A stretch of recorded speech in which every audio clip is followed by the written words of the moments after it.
So, Andrew, Jimmy has mentioned that these coconuts are very resilient crops. Right. How resilient are they, and how beneficial are they during this climate change season that we're going through? Yeah, well, they are resilient. They're one of the most resilient crops. You know, they can stand up to massive cyclones. They can, you lose production, but it does come back.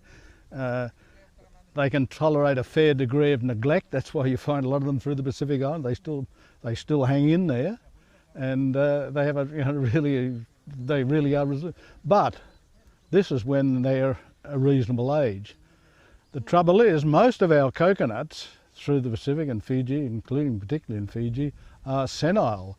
Now, some coconuts around here have seen literally 3 centuries. That's how old they are. Not many of those are left because they've all been broken by cyclones. But what the point is that once they're old, they are very brittle. They're very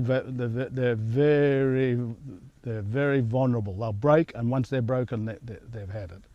So we need a program to replant them in a systematic way, and this is providing the planting material. Like all these crops, if you don't have decent planting material, you can't develop them. Yeah. And they're developing them in a system which we talked about earlier, about using agroforestry in collaboration with some of the other traditional tree crops and in terms of short-term crops. So it's an agroforestry system which is highly resilient.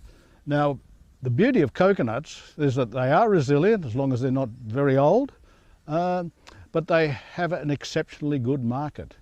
The analysis shows that the market for coconut products, oils and various products is growing, but the supply globally is decreasing.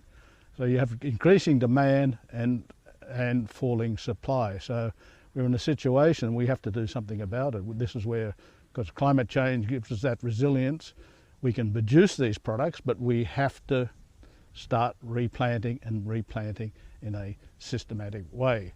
And with a lot of these products, these coconut products, the demand is the local market, local oils. We import large amounts of imported cooking oils, and we can do this through virgin coconut oil. There are quite a number of producers, very high quality, including on Taveuni.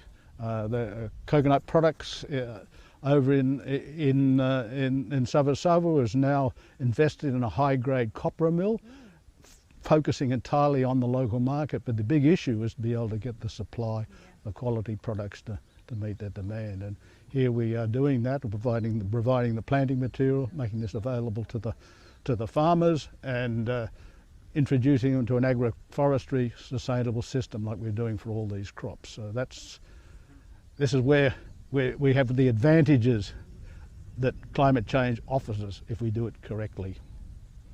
Okay.